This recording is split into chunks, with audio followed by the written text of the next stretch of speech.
Hi there, back in Denmark and Sweden and Norway, and thank you so much for watching us. We are on Bowen Island, one of the most beautiful islands I've ever been to, and I've been to quite a few.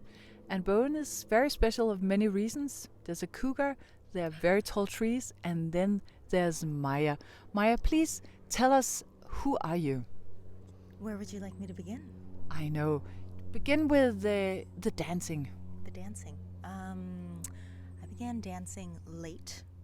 So when you train in ballet, you should begin at 3, 4, 5 at the latest. And I began in old age at about 11 and then trained professionally until I was about 18, performed for a few more years, and then it was off to the second part of my education and journey. And what is that? That was teaching.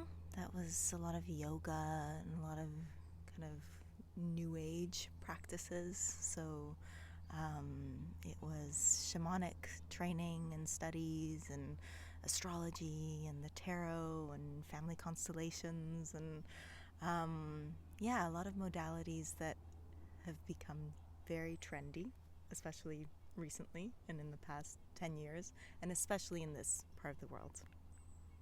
And what has all that led up to? Because I feel like there's a big red thread in your life that has led up to something, the thing we're going to talk about today, and that is? The Truthing Lab. So that's my latest project, and it's the accumulation, or probably more accurately distillation of everything. And the wonderful thing with going through a lot of modalities is you get to take both what works and what does not resonate. And so there's a lot of aspects that actually did not feel right, and not just felt right to me personally, but for 7 years working with my clients and in my own practice, seeing that there were aspects that weren't really working or getting us where we needed to go. And that's, there's nuance there, right? Because it can work to a certain degree, but often what gets you from A to B is not necessarily the same thing that gets you from B to C. So the Truthing Lab is an evolution of those modalities, and not saying that those modalities aren't complete systems, but for me and my mission and what I'm trying to accomplish, I had to move through them, but I've left a lot of them behind. So you worked as a therapist or a counselor, a consultant with lots of people, with CEOs around the world, and you have talked to so many people. And from what I hear, you experienced that you could only talk so much and realize stuff so much, but changing that into action is a whole different thing. So you invented the Truthing Lab, and you've been working on it for 7 years already? About 10 years. 10 years, wow. Unknowingly in some parts, but right. Years. And you talk about truth. Why is truth important? Because it's the only way that is true.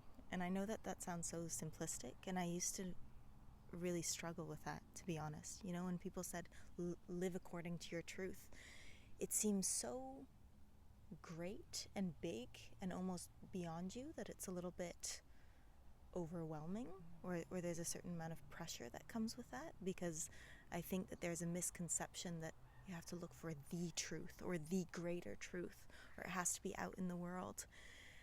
And actually, truthing, that's why I called it truthing, it's the verb, right? It's actually to practice, and in the small things, right? So how do you integrate truth in every action, which ultimately is the ultimate integrity, right? And so that's why it's a method rather than a conclusion or a statement to reach. It's not an idea or a concept. It's actually moving beyond that. It's about integrating it and living it. So you invented some drops, Yes. and that's the first part of the Truthing Lab, and then there are 2 other, not parts, but steps, Yeah. or very simplistic. Yeah. But tell me about the drops. The drops. So I'm using the Bach flower essence system. And the Bach flower essence system, people may not know what that is. We have a lot of flies or mosquitoes here. I'm sorry. What is that? It is a system used for around 90 years. So if you're familiar with it, you would probably see it in the supermarket or a health food store. And the most well-known or famous is the rescue remedy. So it's a little yellow bottle, and it's used mainly for stress or anxiety, things like that.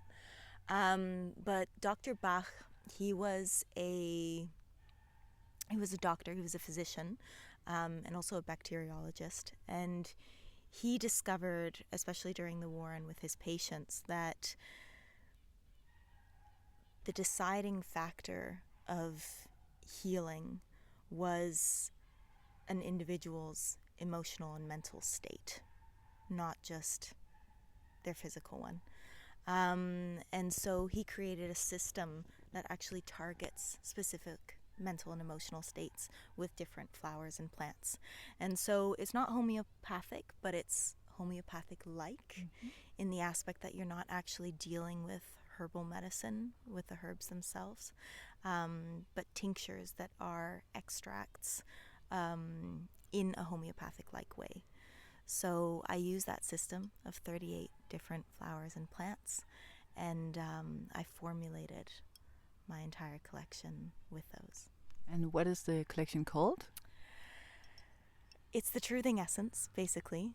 The first 3 that I have right now are Seen, Heard, and Held, because those are the 3 fundamental needs of every human being. So it's very relevant and necessary for us all. And it's the thing that no matter where you are in life, and even what I saw with my clients, no matter where they are professionally or personally, continually comes up, especially if there's a sort of deficiency or imbalance in that, right? If you're not truly seen, often that comes out in being more attention-seeking or dealing with a lot of apathy, or it can come out in a variety of different adaptive behaviors. And so that's the first 3. It's a fundamental collection, and then it moves on in 9 essences all the way to the last one, which is Free Human. Wow. So there's the essences, and you put it under your tongue, Yeah. and it helps to process your personal process toward your personal truth. Yeah. And then what's happening? What's happening with the essences? Afterwards, there are 3 parts of the Truthing Lab. So there are the essences, and then you're working on 2 more 2 steps. ones. Yeah. So it's the Truthing Essence, the Truthing Method, and then the Truthing Movement. Because nothing happens in a vacuum or in a lab. And that's kind of the irony with the Truthing Lab, is I wanted something that is personal and something that is private and something that that is a process that can truly be integrated, because it meets you where you are, as you are, and in your own environment, right? So it's not a new routine or not a new class, or not, a diet or method that you have to follow in that way. And so the method is basically what supports, a lot of mosquitoes, is basically what supports your process with the drops. Okay. So while you're taking the drops, a lot is happening, but like a good friend of mine who's she's a Chinese medicine practitioner, and she finds that one of the greatest challenges between, in any kind of healing journey for a person, is when it's not properly tracked. Because even something like pain, people don't remember. If pain goes away, it's hard to remember what it was like before then, right? And when you track something, you can actually see where it is that you're going as well. And so in a way, the method, it guides you, and it also keeps you on your path, which is your truth, right? And to see what the possibility of that is and where it can ultimately take you, which hopefully is freedom. So your vision for, I can see our time is almost up. Your vision for the well-being of the human race, what is that? In essence, it's proving that the truth can set you free, and what that is on an individual level, right?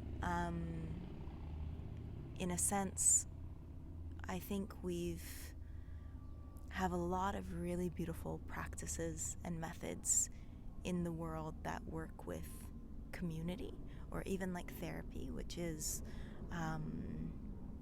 it's relational. And I wanted to create something that is a process purely on the individual level. And the reason for that is, I think, where it's to play with the possibility that a really beautiful community and eventually society can be formed around the strongest, freest, most creative, and authentic individuals, rather than a collective idea. And I'd like to see what is possible with that. Well, thank you so much, Maya. I hope you find this as interesting as I did when I heard about it the first time. You're doing some pioneer work, and it was a pleasure and an honor to speak to you. Thank you so much, and thank you for watching.